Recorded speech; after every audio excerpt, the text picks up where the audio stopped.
हरियाणा विधानसभा चुनाव में कई सीटों के पर सबकी नज़रें हैं और ऐसी एक सीट है महेंद्रगढ़ जिले की अटेली विधानसभा सीट। ये वही सीट है जहां से कभी मुख्यमंत्री राव बीरेंद्र सिंह जीते थे।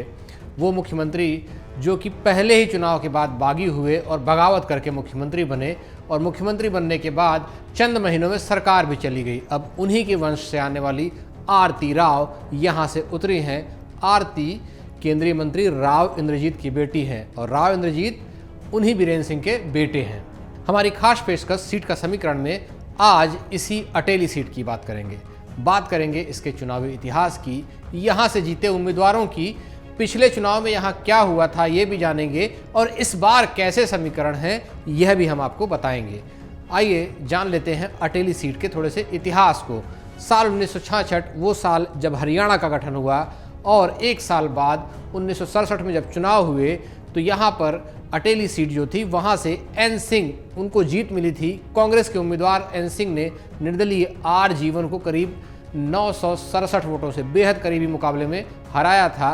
और इसके बाद जो विधानसभा बनती है उस विधानसभा में बहुत कुछ होता है। फरवरी 1967 में पहली बार जो विधानसभा बनती है उसके विधायकों को अगर देखें तो कांग्रेस के 81 की कुल विधानसभा थी, उसमें से 48 कांग्रेस के विधायक थे और भगवत दयाल शर्मा यहाँ से मुख्यमंत्री बनते। वही भगवत दयाल शर्मा जो कि हरियाणा के गठन के बाद मुख्यमंत्री बने थे। लेकिन अब शुरुआत होती है एक बगावत की और इस बगावत का जो नेतृत्व करते हैं वो चेहरा होते हैं राव बीरेंद्र सिंह। और राव बीरेंद्र सिंह जो नई सरकार गठन होता है उस वक्त भी दावेदार होते हैं मुख्यमंत्री पद के और जब नया हरियाणा बनता है तब भी वो मुख्यमंत्री पद के दावेदार होते हैं। लेकिन दोनों बार ऐसा हो नहीं पाता है। अब होता क्या है कि नई सरकार के गठन के बाद विधानसभा का सत्र बुलाया जाता है, विधायकों की शपथ होती है और उसके बाद बारी आती है विधानसभा अध्यक्ष के चुनाव की। और जब ये चुनाव होता है वहीं सारा खेल होता है भगवत दयाल शर्मा के साथ। वो जो मुख्यमंत्री थे वो जो कि अध्यक्ष पद के लिए जींद के विधायक के नाम का प्रस्ताव करते हैं, लेकिन उसी समय उन्हीं की पार्टी का एक विधायक राव बीरेंद्र सिंह के नाम का प्रस्ताव कर देता है विधानसभा अध्यक्ष के तौर पर। मुख्यमंत्री दंग रह जाते हैं। वोटिंग होती है और राव बीरेंद्र सिंह उन दया किशन से जो कि मुख्यमंत्री के उम्मीदवार थे उनसे 3 वोट ज़्यादा पाते हैं। मतलब सरकार गिर जाती है। भगवत दयाल शर्मा सदन छोड़कर चले जाते हैं और ये आज़ाद भारत के इतिहास में पहली बार होता है जब किसी मुख्यमंत्री को इस तरह से उसका प्रस्ताव खारिज होता है और हरियाणा में एक संवैधानिक संकट खड़ा होता है। और इस बगावत के बाद एक नई चीज़ होती है। होती क्या है? कांग्रेस के वो विधायक जो कि राव बीरेंद्र सिंह के साथ होते हैं उनके साथ में निर्दलीयों के साथ लेकर एक नया दल बनता है। भगवत दयाल शर्मा की सरकार गिरती है और राव बीरेंद्र सिंह हरियाणा के मुख्यमंत्री बनते हैं।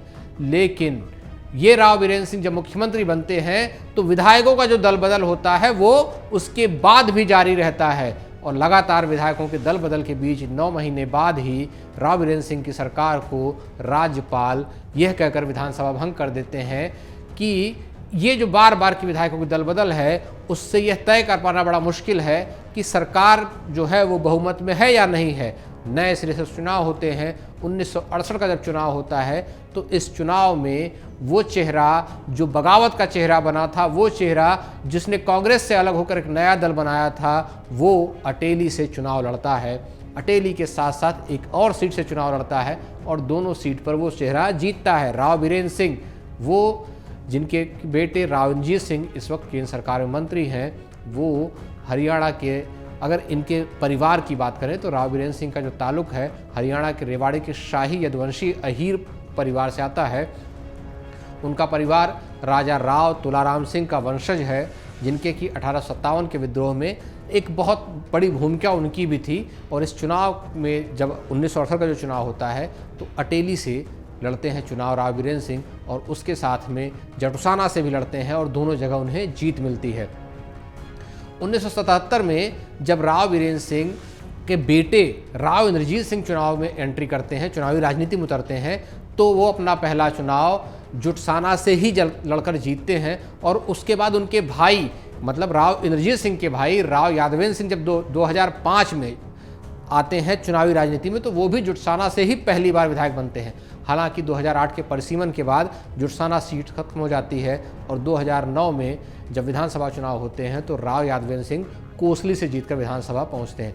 वापस चलते हैं अटेली की तरफ। 1977 में राव वीरेंद्र सिंह की जो विशाल हरियाणा पार्टी होती है उसका भी एक इतिहास होता है। वो पार्टी जो कि उस चुनाव में जबकि जनता पार्टी की लहर थी वहाँ पर कांग्रेस से ज़्यादा सीटें जीतती है, 5 सीटें जीतती है, कांग्रेस सिर्फ 3 सीट जीत पाती है।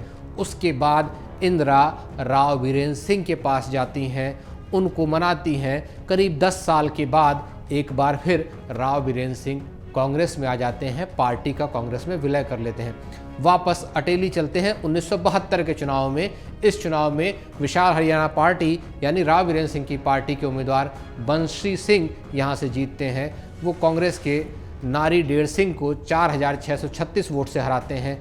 जब 1977 का चुनाव होता है तो 1977 के चुनाव में राव वीरेंद्र सिंह अटेली से लड़ते हैं और यहाँ से वो जीतते भी हैं विशाल हरियाणा पार्टी के टिकट पर।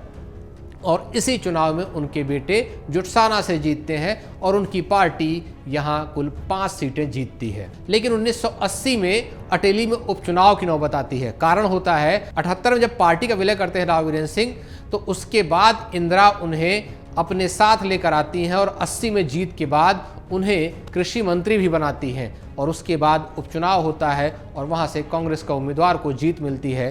साल 1982 का जब चुनाव आता है तो अटेली से निर्दलीय उम्मीदवार निहाल सिंह को जीत मिलती है। निहाल कांग्रेस के उम्मीदवार बंसी सिंह को हरा देते हैं महज 193 वोट से। 1987 के चुनाव में अटेली से लोकदल के टिकट पर उतरे लक्ष्मी नारायण को सफलता मिलती है। लक्ष्मी नारायण कांग्रेस के उम्मीदवार ओम प्रकाश को 2575 वोट से हराते हैं। 1991 का जब चुनाव आता है इस चुनाव में अटेली से कांग्रेस के बंसी सिंह को जीत मिलती है। बंसी सिंह जनता पार्टी के अजीत सिंह को महज 66 वोट से हरा देते हैं।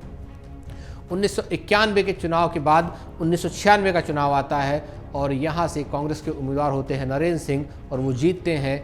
HVP के उम्मीदवार ओम प्रकाश को वो 2844 वोट से हराते हैं।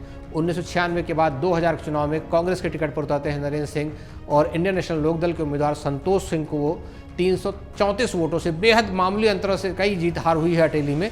2005 के चुनाव में यहाँ से नरेश यादव निर्दलीय उम्मीदवार होते हैं, कांग्रेस के नरेंद्र सिंह को वो हरा देते हैं। 2009 के जब चुनाव आते हैं उस चुनाव में अनीता यादव कांग्रेस के टिकट पर यहाँ से जीतती हैं। भाजपा के संतोष यादव को वो 973 वोट से हराती हैं। साल 2014 के चुनाव में यही 2 उम्मीदवार होते हैं लेकिन नतीजा बदल जाता है। भाजपा के संतोष यादव को जीत मिलती है और इनेलो के सतबीर जो होते हैं वो हारते हैं। बहुजन समाज पार्टी के उम्मीदवार और भाजपा के उम्मीदवार के बीच में वो मुकाबला होता है 2019 का। भाजपा के सीताराम यहाँ से जीतते हैं। अब इस बार के समीकरणों की बात कर लेते हैं। इस बार की अगर बात करें तो इस बार बहुत कुछ बदल गया है। बदला इसलिए है क्योंकि भाजपा ने अपने उम्मीदवार का जो पिछली बार के जो विधायक थे उनका टिकट काट दिया है, उम्मीदवार को बदल दिया है। इस बार अटेली से आरती राव को टिकट दिया है। उनके सामने अनीता यादव एक बार फिर से उम्मीदवार हैं। वहीं एक और चेहरा जो कि पिछली बार दूसरे नंबर पर रहा था वो इनेलो और बसपा गठबंधन का उम्मीदवार वो भी यहाँ पर दावेदारी पेश कर रहे हैं। त्रिकोणीय मुकाबला बताया जा रहा है। नतीजे 8 तारीख को आएंगे लेकिन ये जरूर है कि इन तीनों उम्मीदवारों के बीच में क्या कोई चौथा जीतता है या इनमें से कोई जीत दर्ज करता है। राव इंद्रजीत की प्रतिष्ठा दांव पर है, उनकी बेटी यहाँ से जीतती हैं या पूर्व विधायक अनीता यादव फिर से जीतती हैं। ये सब कुछ 8 तारीख को पता चलेगा। तब तक आप देखते रहिए अमर उजाला। अगर आप ये वीडियो YouTube पर देख रहे हैं तो हमारे चैनल को सब्सक्राइब कर बेल आइकन दबाएं और Facebook पर देख रहे हैं तो हमारे पेज को लाइक करें। 8 मिलियन प्लस सब्सक्राइबर, आपके इस भरोसे के लिए बहुत धन्यवाद।